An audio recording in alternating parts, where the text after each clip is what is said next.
हम लगातार यहाँ के नेताओं से बातचीत कर रहे हैं और जानने की कोशिश कर रहे हैं कि इस बार 2022 के चुनाव का मुद्दा आखिर क्या होगा, और साथ ही क्योंकि ये युवाओं का संवाद है तो ऐसे में यहाँ की जो युवा पॉपुलेशन है वो क्या सोचती है और नेताओं से उनकी अपेक्षाएं क्या हैं, एक्सपेक्टेशंस क्या हैं, वो इस पूरे राज्य को लेकर युवा की सोच क्या है, दिशा क्या है, दशा क्या है, इन सब के बारे में बातचीत करने के लिए हमारे अगले जो गेस्ट हैं वो हैं आनंद चौधरी जी। सर, आपका बहुत बहुत स्वागत है, कृपया स्टेज पे आइए।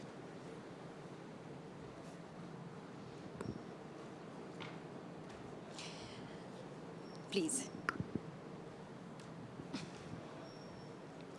आनंद चौधरी जी मांडवी से विधायक हैं और ऐसे में तमाम, आप युवा नेता भी हैं और ऐसे में तमाम युवाओं की जो नज़रें हैं वो आप पर टिकी हुई हैं।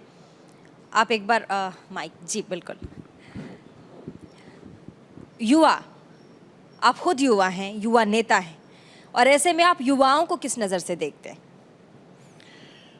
युवाओं की खास करके गुजरात में जो उम्मीदें थी, जब नरेंद्र मोदी जी गुजरात के सीएम थे तो इतना प्रचार प्रसार हुआ और उम्मीदें बढ़ाई।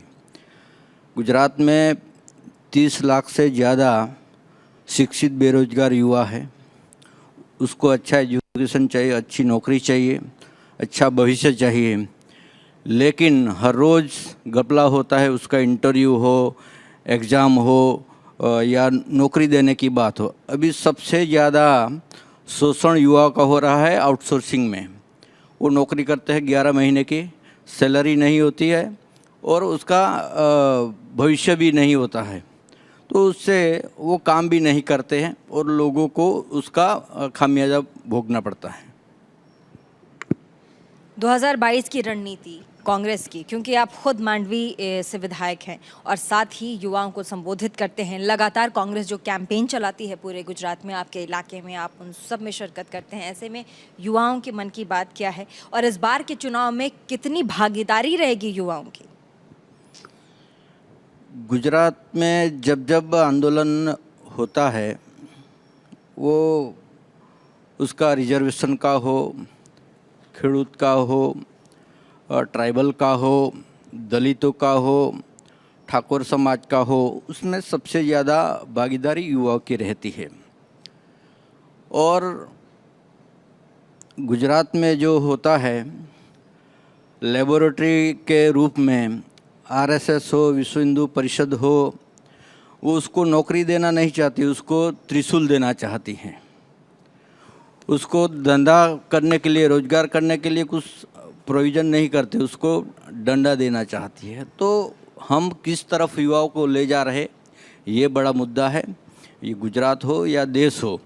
लेकिन सबसे ज़्यादा अभी जो भुगतान है वो युवा का, और उसका भविष्य भी नहीं है।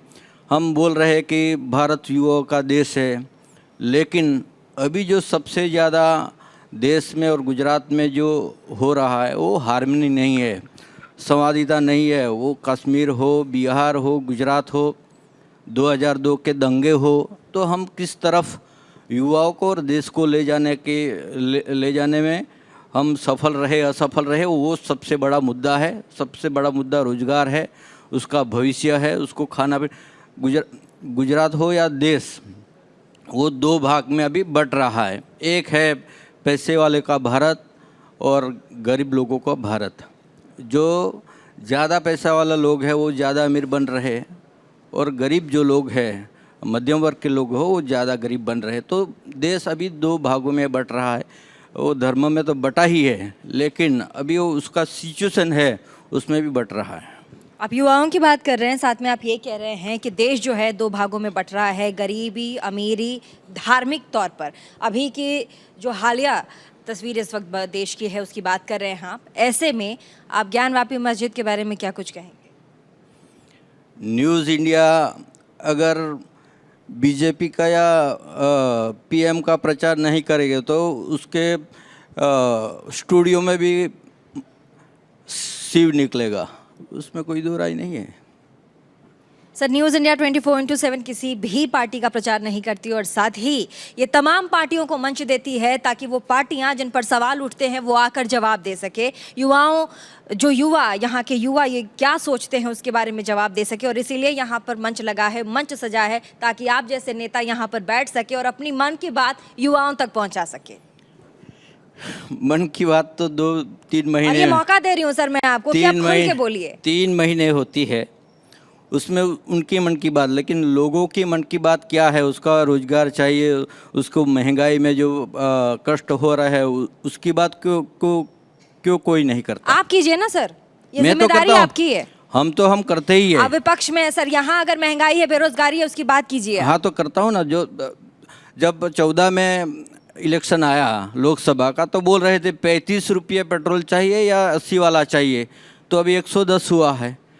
300-350 में गैस का बोतल मिलता था तो आज 1000 रुपया है। सब्जी का दाम देखो, जो 20 रुपये में मिलते हैं वो 100 रुपये में मिलती है। अभी टमाटर और नींबू का क्या रेट चल रहा है देश में। तो सामान्य परिवार है, गरीब परिवार है, वो उसका गुजारा कैसे करे, ये सबसे ज़्यादा आज मुद्दा है। आप महंगाई की बात कर रहे हैं, गुजरात में महंगाई, और आपने तमाम चीज़ें बताई, चाहे वो तेल हो, गैस हो, सब्जियां हो, इन तमाम चीज़ों की बात कर रहे हैं। क्या आपको नहीं लगा कि विपक्ष के तौर पर आप खुद जिस विधानसभा से आप आते हैं वहाँ पर आपको सरकार और सत्ता के विपक्ष में बैठ जाना चाहिए, रैलियां करनी चाहिए, हम सरकार के आगे बिछ जाना चाहिए? हर 10-15 दिन में यही सरकार है। जब देश में कांग्रेस की सरकार थी तो बीजेपी सिलेंडर लेके सर पे घूमती थी, या आप क्यों नहीं कर सकते? हम भी करते हैं। और आप जो अभी सोच रहे हैं, हिटलर जब देश जर्मनी में हुआ, सर देश की बात कीजिए। वही बता रहा हूँ कि उसके साथ प्रचार प्रसार करने वाले लोग थे, तो आज वो आप उसमें नहीं है तो आज दूसरी मीडिया भी है, वो गोबेल्स प्रचार कर रहे हैं। प्रचार और प्रसार में जो मैं समझता हूँ, सर मुझको लगता है ये जो माध्यम है यहाँ पे मंच, ये जो मंच सजा है, ये किसी के प्रचार और प्रसार का माध्यम नहीं है। ये माध्यम है युवा संवाद का, यहाँ के विचारों का, यहाँ की विचारधारा का, लोगों के नजरिए का। और ऐसे में जो सवाल मैं पूछ रही हूँ सर, मुद्दे पे बात कीजिए। हाँ तो मुद्दे की बात घुमाइए मत सर, नेताओं वाली बातचीत नहीं, युवा है, युवाओं वाली बातचीत कीजिए। युवा वाली बात है कि देश में जो हम कर रहे हैं 10-15 दिन में महंगाई की रैली करते हैं, बेरोजगार की रैली करते हैं, रात को उठा के ले जाते हैं पुलिस, परमिशन नहीं देते। बीजेपी की रैली करनी हो तो कोई भी, कोरोना भी उसकी गाइडलाइन नहीं लगती है, कोई भी नीति नियम नहीं लगते हैं। हमारा प्रोग्राम है तो 144 लग जाती है। तो हमारा देश डिक्टेटरशिप में जा रहा है या लोकशाही में जी रहा है, वो बड़ा मुद्दा है। मीडिया ख़त्म हो जाएगा, न्यायपालिका ख़त्म हो जाएगी, मौलिक अधिकार ख़त्म हो जाएंगे तो क्या रहेगा देश में? हम गुलामी की ओर जा रहे हैं।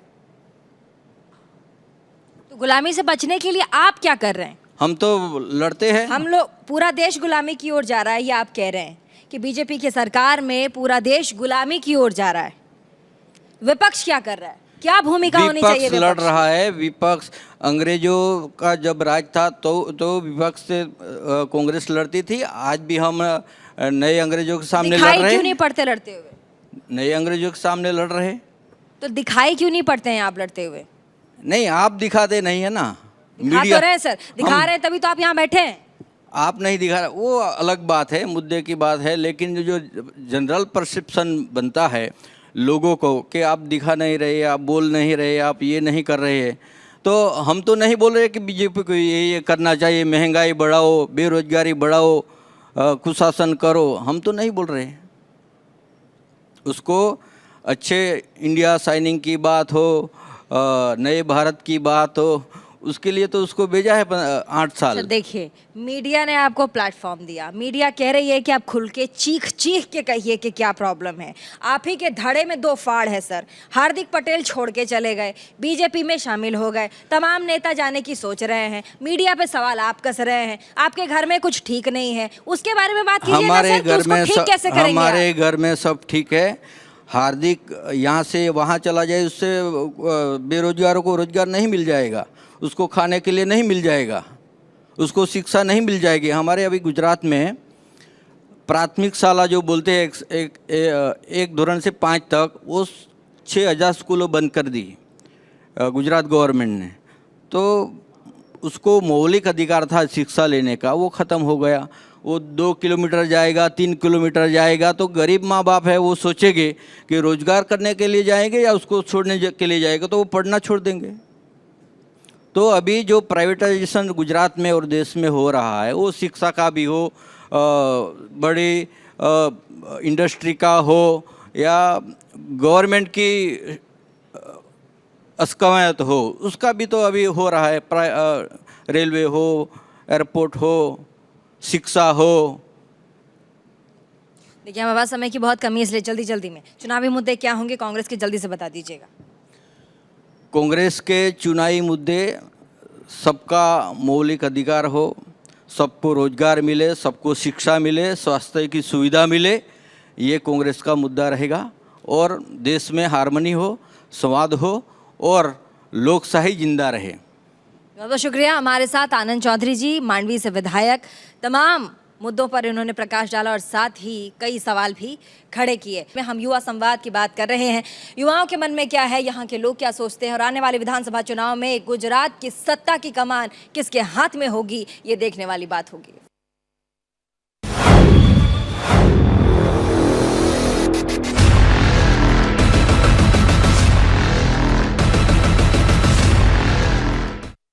साल 2022 के विधानसभा चुनाव में किसकी जीत और किसकी हार देखने को मिलेगी, इसीलिए आज न्यूज़ इंडिया 24x7 की टीम गुजरात की धरती सूरत पर है। और ऐसे में हम तमाम उन नेताओं से बातचीत कर रहे हैं जिनका सरोकार सीधा सीधा यहाँ की जनता से है, और जवाब भी यहाँ के नेताओं से हम ले रहे हैं जो युवाओं के मन में है और वो पूछ नहीं पा रहे। और ऐसे में हमारे अगले हमारे विधायक हैं, वो हमारे साथ हैं ललित कगथरा जी।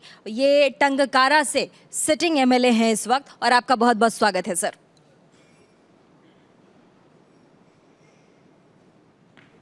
नमस्कार सर, प्लीज स्वागत है आपका।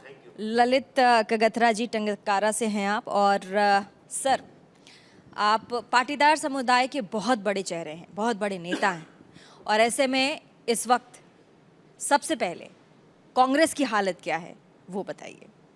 पहले प्रीति जी, मैं आपसे कहना चाहता हूँ, बताइए कि मुझे पाटीदार के चेहरे बना के छोटा मत कीजिए। मैं हर समुदाय का चेहरा हूँ, हर कांग्रेस के लीडर हूँ, हर गुजराती के चेहरा हूँ, जो कोई भी समुदाय से हो, चाहे वो ट्राइबल के भी हो, चाहे वो बिन पाटीदार हो, कोई भी हो, हम उसके आवाज़ बन के काम कर रहे हैं। कांग्रेस की स्थिति सर कैसी है अभी? कांग्रेस की स्थिति सबसे अच्छी है। कांग्रेस की स्थिति में आज भी हम 66 एमएलए हैं गुजरात में। आप इमेज कीजिए कि 27 इयर्स अगर आप पावर में न होने के बावजूद कांग्रेस के हर जगह पे, हर गांव पे, हर मोहल्ले पे कांग्रेस के लीडर हैं, हर मोहल्ले पे कांग्रेस के कार्यकर हैं। अगर 27 साल तक बीजेपी पावर में नहीं होती तो उसका अस्तित्व ही मिट गया होता। बिना पावर, बिना सत्ता होते हुए भी कांग्रेस के आज हर जगह पे कांग्रेस के कार्यकर है। और 22 में हम उम्मीद रखते हैं कि कांग्रेस पावर में आएगी। आपने कहा सर कि आप पाटीदार का चेहरा आपको ना बताया जाए क्योंकि आप गुजराती हैं और आपको गुजराती के रूप में देखा जाए। तो एक गुजराती से सर मेरा सवाल है, आपको नहीं लगता कि कांग्रेस बैकफुट पर आकर इस वक्त खेल रही है? क्यों? आम आदमी पार्टी सर विपक्ष का रोल निभा रही है और कांग्रेस दिखती ही नहीं है, क्या कहेंगे? कौन कहता है कांग्रेस नहीं दिखती है? आपका दिखने का चेहरा अलग होगा, शायद आपकी नजरिया अलग होगी। कांग्रेस हर जगह पे, हर मोहल्ले पे, आज मेरा भाई चौधरी लड़ रहे हैं आदिवासी में, हम लड़ रहे हैं पाटीदार की हमें सौराष्ट्र में, हर जगह पे कांग्रेस के लेके, कांग्रेस की बात लेके युवा के लिए। जो अभी आप देख रहे हैं कि 14-15 बार पेपर लीकेज होता है यूथ के लिए। आज यूथ का एग्जाम नहीं ले पाती है सरकार, आज यूथ को जॉब नहीं दे रही है, तो उसके लिए हम लड़ रहे हैं। और कांग्रेस हर जगह पे दिखती है और है, आपको दिखना चाहिए। आप युवाओं की बात कर रहे हैं जी। और ऐसे में यहाँ के युवा जो गुजरात के युवा हैं उनका भविष्य इस वक्त आपको, क्योंकि 27 साल से यहाँ पर बीजेपी का राज है, ऐसे में उनका जो भविष्य है उसको कहाँ देखते हैं आप? देखिए, युवा भविष्य अगर आप उनको टेम्पररी जॉब देंगे, आप उसको फिक्स सैलरी पे लेंगे और युवा को आप कॉन्ट्रैक्ट बेस पे लेंगे, तो युवा का भविष्य अंधकार में ही होगा। अगर उनका फ्यूचर देखना चाहिए। आज युवा है जो पढ़े लिखे हैं, उसको जॉब नहीं मिलेगी तो कौन उसको विवाह करेगा? उसकी शादी नहीं हो रही है आज गुजरात में युवाओं की, क्योंकि उसको परमानेंट जॉब नहीं मिल रही है। अगर जॉब की सिक्योरिटी नहीं है तो कौन लोग उसके साथ उसकी लड़की को ब्याह करेंगे? यही तो प्रॉब्लम युवा को है। आज सबसे बड़ा डर है गुजरात में, डर की वजह से युवा शेरी पे नहीं आ रहा, आंदोलन नहीं कर रहा। अगर वो आंदोलन करेगा तो उसका फ्यूचर के सामने सरकार प्रश्न कर देगा, उसके सामने केस डाल देंगे, नहीं उसको जॉब मिलेगी, नहीं उसको कुछ भी मिलेगा। यही वजह से पूरा गुजरात में मैं डर ही दिख रहा हूँ। आज हम सूरत में बैठे हैं, सूरत की इंडस्ट्रीज देख लो क्या हालत है, आज टेक्सटाइल मार्केट का क्या हालत है, आज डायमंड मार्केट का क्या हालत है। आज हर जगह पे पूरा मंदी है, लेकिन कोई बोल नहीं रहा है। सब उठ के एक ही बात बोलना, मोदी जी आगे बढ़ो, मोदी जी की जय, मोदी जी की जय, भाजपा जिंदाबाद। क्या करे? लोगों के पास और चॉइस भी नहीं है। बोलेगा तो डरेगा, वो गया काम से। यही गुजरात में हाल है। सर, आप जॉब की बात कर रहे हैं। जॉब एक फिक्स्ड जॉब होती है, चाहे सरकारी हो या फिर प्राइवेट हो, ठीक है। लेकिन यहाँ के युवाओं के लिए कहा जाता है, क्योंकि कई ऐसे युवा हैं जो अपने मन की बात रखते हैं और उनका यही कहना है कि हम एक फिक्स जॉब नहीं करना चाहते, क्योंकि यहाँ बिजनेस मॉड्यूल है। गुजरात उसी फ्रेमवर्क में काम करता है और यहाँ के युवा अपना कुछ करना चाहते हैं, बिजनेस करना चाहते हैं। देखिए, वोकल फॉर लोकल। मैं आपको सही बात बताऊं, और मैं चाह रही हूँ कि आप सही बात बताइए। मैं सही बता रहा हूँ। गुजरात में हर कम्युनिटी बिजनेस नहीं कर सकती।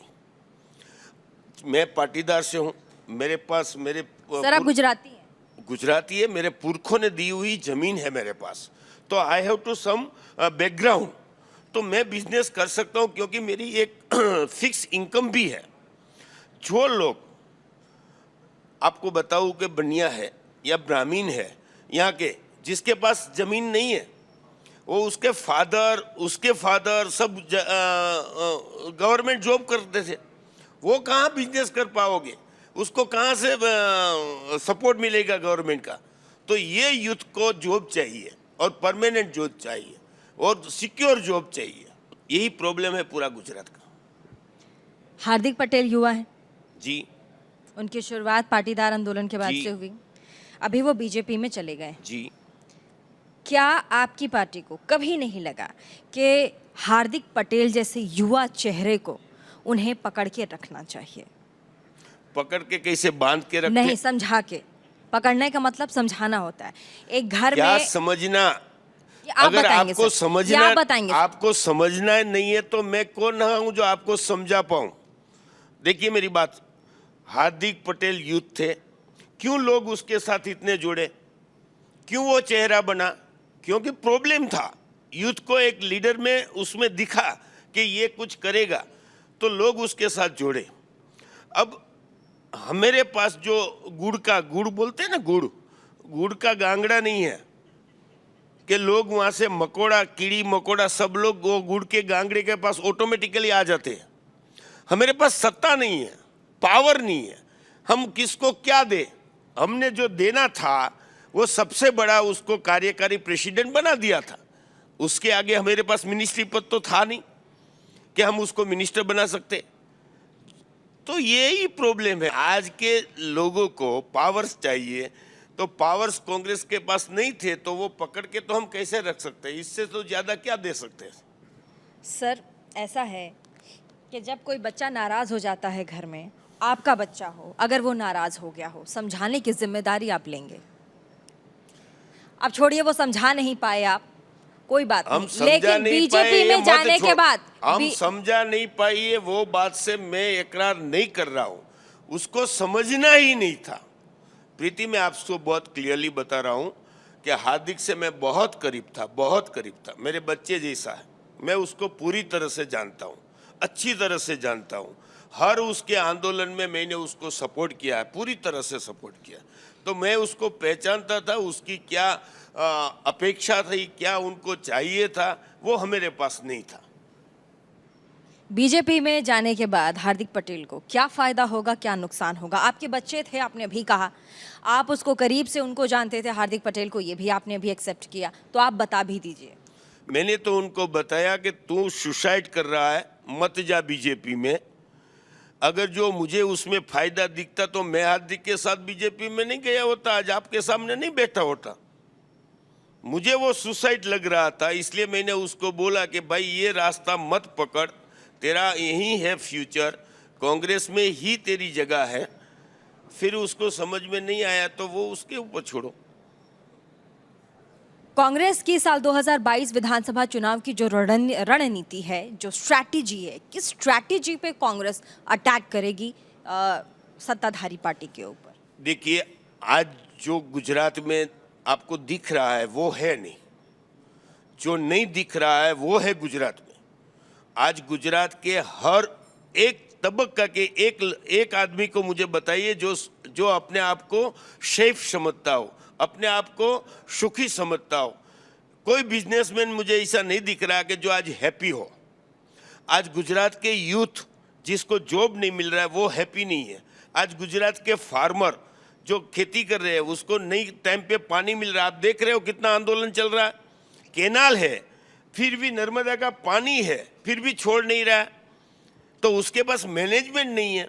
आज मैं एक परसों आंदोलन किया हुआ है, मेरे जो आजी-2 का गेट नहीं खुल रहा था, मैं बैठ गया उपवास के सामने। क्यों किसान को आज पानी नहीं दे रहा हो, जबकि उसको पानी की जरूरत है। तब उस टाइम पे आप बिजली नहीं दे रहे हो। आप 2% only 2% consumption by farmer in all over Gujarat. तो भी जब काप बिजली का शॉर्टेज होता है, कट देना है, कप देना है, तो वो सब फार्मर को देते हैं। क्यों आप बोल रहे हैं कि गुजरात और भारत देश कृषि प्रधान देश है? क्यों बोल रहे हो? अगर कृषि आपके लिए अहमियत नहीं रखती, इंडस्ट्रीज ही आपके लिए अहमियत रखती है, तो कृषि के लिए क्यों आप उसको बोल रहे हैं कि हमारे देश एक कृषि प्रधान है? क्योंकि यहाँ सिर्फ किसानों को जब उसको बोला जाता है कि सबसे बड़ा मार उसको पड़ता है। यहाँ की जो युवा है वो सबसे ज़्यादा, मतलब गुजरात की अगर युवाओं की बात करें तो उनका जो आकर्षण है वो विदेशों की तरफ, जो फॉरेन की कंट्रीज़ हैं, विदेश, उसकी तरफ ज़्यादा है। क्यों? वो बाहर चले जाते हैं, क्या कारण बताइए। मैं आपको पूछ रहा हूँ कि क्यों ऐसे उसको यहाँ घर छोड़ के, मादरे वतन छोड़ के, उसको फैमिली छोड़ के, उसके रिलेटिव्स को छोड़ के आपको फॉरेन जाने का मन क्यों करता है? क्योंकि देयर इज नो अपॉर्चुनिटी, यहाँ तक नहीं है। यूथ को जो जॉब मिलना चाहिए, जो उसके लिए, देखिए मैं ऐसा मानता हूँ कि if peoples are not laughing about the your goal, then your goal is so small. Public को बनना है, कुछ उसका गोल है, उसको कुछ अचीव करना है, वो तक उसको नहीं मिल रही गुजरात में। इसलिए लोग बाहर जाने के लिए सोच रहे हैं। अगर उनको यहाँ एजुकेशन, आप देख रहे हैं कि अभी यूक्रेन में जो हुआ, 10,000 से ज़्यादा 20,000 लोग MBBS करने के लिए यूक्रेन क्यों गए? क्योंकि यहाँ प्राइवेटलाइजेशन इतना कर दिया, सब दुकानें खुल गई है। ये यूनिवर्सिटी नहीं है, सब शॉप है। वो बिजनेस कर रहे हैं, वो एजुकेशन बेच रहे हैं, और यूथ को एजुकेशन लेने के लिए जाना पड़ता है यूक्रेन। क्यों अपना देश छोड़ के जाना पड़ता है? यहाँ 2-2, 3-3, 4-4 करोड़ रुपये लेते हैं। तो ये सब जो कांग्रेस के समय में जो सब पब्लिक सेक्टर में यूनिवर्सिटी थी, वो आज प्राइवेटलाइजेशन हो गया। हमारे कांग्रेस के शासन में जो एजुकेशन था वो चैरिटी होती थी, कॉलेजों बनाई जाती थी बड़े बड़े लोगों के ओर से, आज वो बिजनेस हो गया। भाजपा ने एजुकेशन को बिजनेस बना दिया। यही गुजरात का हाल है। बहुत बहुत शुक्रिया हमारे साथ ललित कगथरा जी, टंगकारा से विधायक, आपने हमें समय दिया और साथ ही न्यूज़ इंडिया 24/7 के मंच पर आप आए।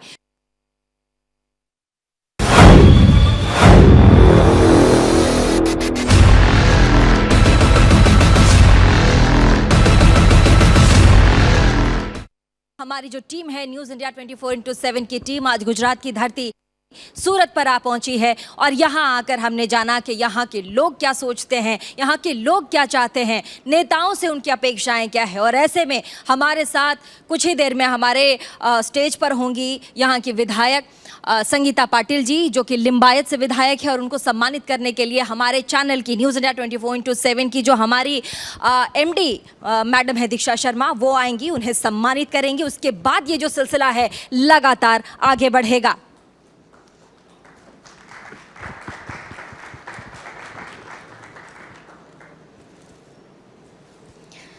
हमारे चैनल की MD दीक्षा मैडम, दीक्षा शर्मा, और साथ ही लिंबायत से विधायक संगीता पाटिल जी। मैडम बहुत स्वागत है संगीता मैम आपका। और 6 महीने रह गए हैं इलेक्शंस को लेकर, आपकी कैसी तैयारियां अगर आपसे पूछा जाए तो? सर्वप्रथम तो मैं न्यूज़ इंडिया के ऑनर है और जो MD है और पूरी टीम को मैं बहुत बहुत शुभेच्छा देती हूँ कि ये जो कार्यक्रम के तौर सभी विधायक को मिलने का एक अवसर दिया है, इसके लिए आभार व्यक्त करती हूँ। इलेक्शन की बात करें, भारतीय जनता पार्टी में ऐसा होता है कि जब से इलेक्शन जीत के आते हैं दूसरे दिन से काम करना शुरू कर देते हैं और हमको तैयारी करने की ज़रूरत नहीं पड़ती है, क्योंकि रोज़ के रोज़ हम काम करते रहते हैं। रिपोर्ट कार्ड देने की जरूरत नहीं है, मतलब रिपोर्ट कार्ड देने की ज़रूरत नहीं होती। ये पूरे साल की प्रिपरेशन रहती है, 5 सालों की प्रिपरेशन रहती है, 5 सालों की। आखिरी में जाके वर्क का सीन नहीं है। नहीं, लेकिन मुद्दे क्या रहेंगे आपके लिए इस चुनाव की अगर बात की जाए तो? मुद्दे जैसे हैं, विकास की तो बात ही है। जिस तरह से भारतीय जनता पार्टी ने दिल्ली में 8 सालों से बैठी है, 8 सालों में देश का परिवर्तन आपने भी देखा है, सभी लोगों ने देखा है। मोदी जी को सहारा है। मोदी जी जिस तरह से काम कर रहे हैं, पूरे देश में काम कर रहे हैं और पूरे देश की स्थिति आज एक नए तरीके से देखी जाती है। आपने देखा है कि जिस तरह से कोरोना में भी उन्होंने काम किया, पूरे देश को संभाला, और इसीलिए आज हम और आप सब लोग यहाँ पे बैठे हैं, मौजूद है, बोल सकते हैं। और इसी तरह आज अब 8 सालों में मोदी जी ने बहुत सारा काम किया है, भारतीय जनता पार्टी ने काम किया है, एक एक नए नए निर्णय लिए, डिसीजन लिए हैं, और उससे ऐसे डिसीजन लिए हैं कि न भूतो न भविष्यति, और जो 400-500 साल पुराने ऐसे डिसीजन का निर्णय आया है और वो काम आज शुरू हो गया है। जैसे कि राम मंदिर बनाना, जैसे कि ट्रिपल तलाक, धारा 370 हटाना, 35 कलम हटाना, ये सब जो बड़े बड़े निर्णय हैं, और छोटे छोटे तो बहुत रोज़ के रोज़ काम बहुत सारे होते रहते हैं। और पार्टी की एक परंपरा है जो राष्ट्र सर्वप्रथम, ये देख के सब चल रहे हैं। भारतीय जनता पार्टी की यही एक मनोमंथन करती है और यही परंपरा है कि भारतीय जनता पार्टी एक एक कार्यकर्ता में एक अपना देवों से भी दुर्लभ हमारे जो कार्यकर्ता रहते हैं उनको सम्मान के साथ सभी जगह सम्मान मिले, उसका वो आदर करती है और कार्यकर्ता के साथ पूरी टीम चलती रहती है। और इसी वजह से आज आपने देखा है कि भारतीय जनता पार्टी के सभी कार्यकर्ता खुश है, आनंदित है और सभी काम कर रहे हैं, इसलिए पार्टी की मजबूत स्थिति है। इस बार एक नया प्लेयर भी है मैदान में, आम आदमी पार्टी, और वो कह रहे हैं कि सूरत में तो हम चुनाव भी जीत चुके हैं। अगर नगर निगम की बात करें तो वो कितना बड़ा चैलेंज होगा पार्टी के सामने? नगर निगम की बात करें तो उसमें तो छोटे मोटे चुनाव में 1-2 आ जाते हैं, उससे कोई फर्क नहीं पड़ता है। लेकिन अभी तो विधानसभा की बात करते हैं, 5 महीने बाकी है, देखा जाएगा अभी क्या होता है, क्योंकि हमको तो विश्वास है कि सूरत की जितनी भी सीट है हम लोग जीत रहे हैं। मतलब आप ये कह रहे हैं कि बीजेपी का कोई चैलेंज नहीं है इस बार? कोई चैलेंज नहीं है। कांग्रेस से भी कोई चैलेंज नहीं है? कांग्रेस तो मुझे लगता है दिखाई नहीं देता कहाँ पे है, गायब कर दिया आपने सारा ऑपोजिशन, ऐसा मुझे लगता है। अच्छा मैडम, आपके अगर कामों की बात की जाए, क्योंकि आप खुद में एक महिला हैं, महिला सुरक्षा कितना बड़ा मुद्दा रहेगा इस बार चुनाव में? भारतीय जनता पार्टी में महिला बहुत सुरक्षित है। आपने देखा है कि आज एक महिला रात के 1-1:30 बजे भी जा सकती है। अभी हमारे यहाँ पे एक कथे का आयोजन हो रहा है, लिंगायत का विस्तार आपने सुना होगा, क्या सुना भी होगा, कैसा है क्या नहीं। लेकिन आज जो आयोजन है, रात के 2-2:30 बज जाते हैं और 2-2:30 बजे बाद जो महिला जाती है तो कोई किसी की ताकत नहीं है कि उसको कुछ छू ले, कुछ कर ले। ऐसी स्थिति आज है, ये भारतीय जनता पार्टी की वजह से है और जो पूरा प्रशासन है उसकी वजह से है। संगीता पाटिल जी, आप महिला हैं और हमारे चैनल में महिलाओं का बड़ा सम्मान होता है। हमारी जो मैनेजिंग डायरेक्टर हैं वो भी महिला हैं और ऐसे में महिलाओं की हम बात कर रहे हैं। आप घर और बाहर, सबसे पहला सवाल मेरा यही है, कैसे संभालती हैं? पहले थोड़ी दिक्कतें होती थी, बेटे छोटे थे, लेकिन अभी बेटे तो बहुत बड़े हो गए, MBA हो गया है, एक बेटा IT कर रहा है और अभी दिक्कत तो नहीं है। लेकिन थोड़े जब छोटे थे, आज से 10 साल की पहला बात करती हूँ, तो आज से अभी मेरा 2nd टर्म चल रहा है। 10 साल पहले की बात करें तो थोड़ी दिक्कत होती, तो स्कूल जाते थे थोड़ा, लेकिन संभाल लेते थे। लेकिन एक महिला ऐसी होती है, जैसे कि आप भी हैं, आप घर भी संभालती होगी, अपने परिवार को भी संभालती है और अपना जो नेटवर्क है उसको भी संभालती है। वैसे ही हमने किया है, पहले घर को भी संभाला है, सबको संभाला है, घर में जो जवाबदारी होती है, सास ससुर है उनको भी संभाला और पूरे विस्तार को भी संभाला। और कोरोना जैसी परिस्थिति में भी हमने पूरे विस्तार में कुछ ऐसा होने नहीं दिया कि कुछ किसी को तकलीफ पड़े, ऐसा हमने कुछ होने नहीं दिया और सबको संभाला है। पूरे मेरे विस्तार के जितने भी कॉन्स्टिट्यूंसी के लोग हैं उनको एक भी दिन ऐसा नहीं लगा कि संगीता बहन इधर ऑफिस में आई नहीं है और हमको देखा नहीं है। हमने रोज़ लोगों के बीच गई हूँ, जबकि तब बहुत पिकअप आवर्स था कोरोना का, तब भी हम लोगों के साथ में खड़ी रही हूँ और लोगों की कोई भी समस्या है उसको निराकरण लाने का मैंने पूरा प्रयास किया है। आज इसीलिए आज कुछ भी हम विस्तार में जाते हैं तो छोटे से छोटा सा एक बच्चा मेरा नाम लेके बोलता है, 2-3 साल का बच्चा भी मेरा नाम लेके बोलता है। ये मेरी क्रेडिट है, मेरा मुझे यही मिला है, लोगों से प्यार मिला है, स्नेह मिला है। तो सबसे पहले आपके साहस को न्यूज़ इंडिया 24/7 की टीम सराहेगी। आपके लिए एक बिग क्लैप। इस बार के चुनाव में जो युवा महिला हैं उनके मन में क्या है, आप जान पाई हैं? मैं देश की बात करूं या मेरे विस्तार की बात करूं? आपके नहीं, गुजरात की बात कीजिए। गुजरात की बात करूं तो गुजरात में महिला इतनी आगे है कि पुरुष के साथ आज कंधे से कंधे मिला के चल रही है। और हमारी भारतीय जनता पार्टी की एक परंपरा भी है कि महिलाओं को भी वो योग्य स्थान दे रहा है।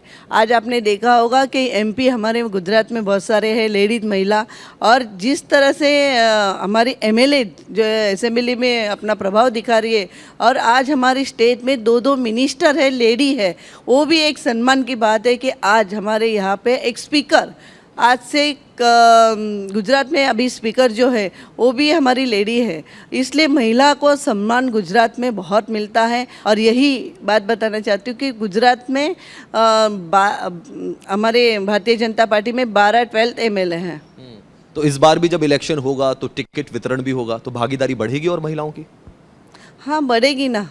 वो तो पार्टी देखेगी किसको देना है किसको नहीं। वो तो प्रभाव अपने जिस तरह से काम करते हैं उस तरह से, जो एक छोटा सा बूथ का कार्य करता है वो गृह मंत्री बन सकते हैं, और एक छोटे से चाय वाले हम भी पंतप्रधान बन सकते हैं मोदी जी जैसे।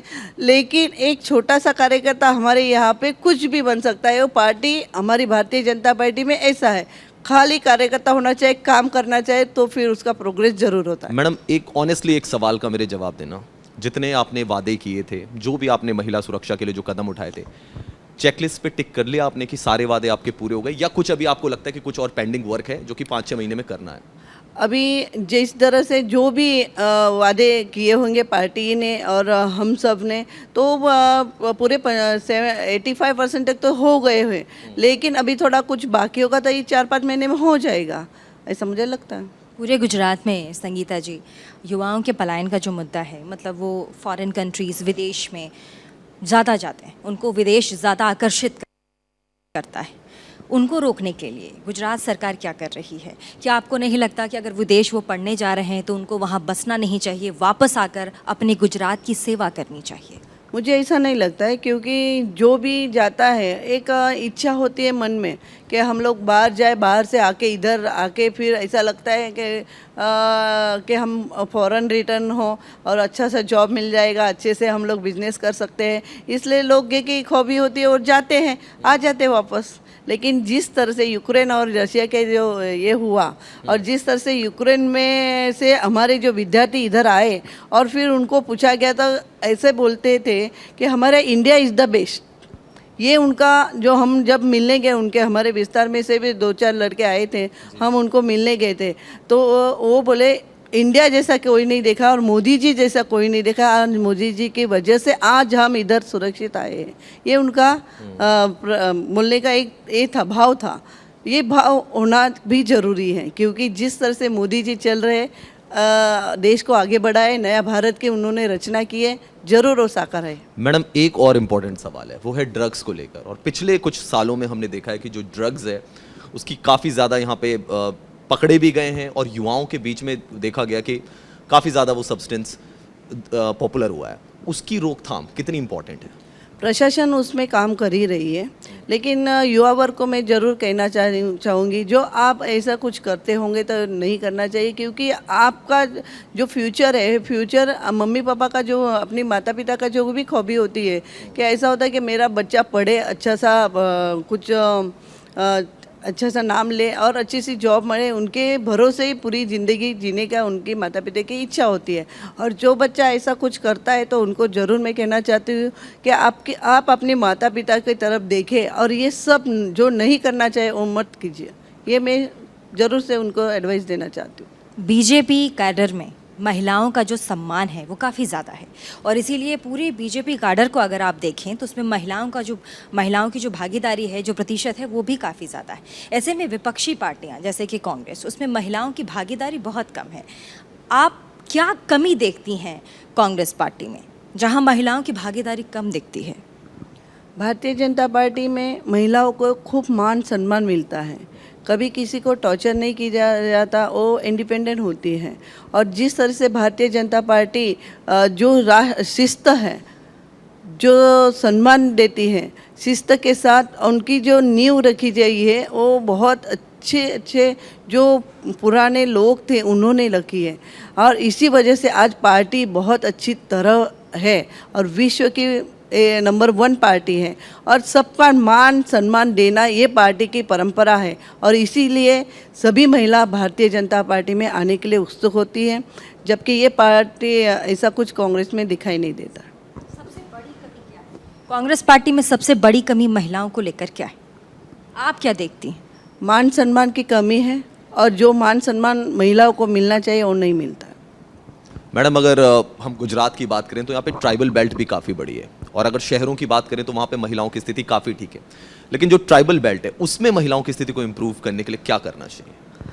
ट्राइबल बेल्ट में मैंने अभी गई थी, एक इलेक्शन में गई थी तब देखा था, लेकिन जो घर में जो छोटे से आदिवासी ट्राइबल बेल्ट है, आदिवासी लोग हैं, उनमें भी अभी शिक्षण की बहुत सारी सुविधा मिलने की वजह से भारतीय जनता पार्टी ने एक किनारे के लोगों को भी समझा है, सराहा है और इसी वजह से आज घर घर में शिक्षा की, एजुकेशन की महत्व इम्पोर्टेंस समझे हैं और इसी वजह से आज आपने देखा है कि एक हमारी यहाँ की जो आदिवासी मिनिस्टर बनी है तो वो भी एक आदिवासी ही है जो महिला है और इसी वजह से आपने पूरा बेल्ट जो देखा तो हम लोग घूमे हैं, हम लोग जाते हैं तो भारतीय जनता पार्टी के वजह से हमको ये मिला है, वो मिला है, ऐसा बोलते हैं।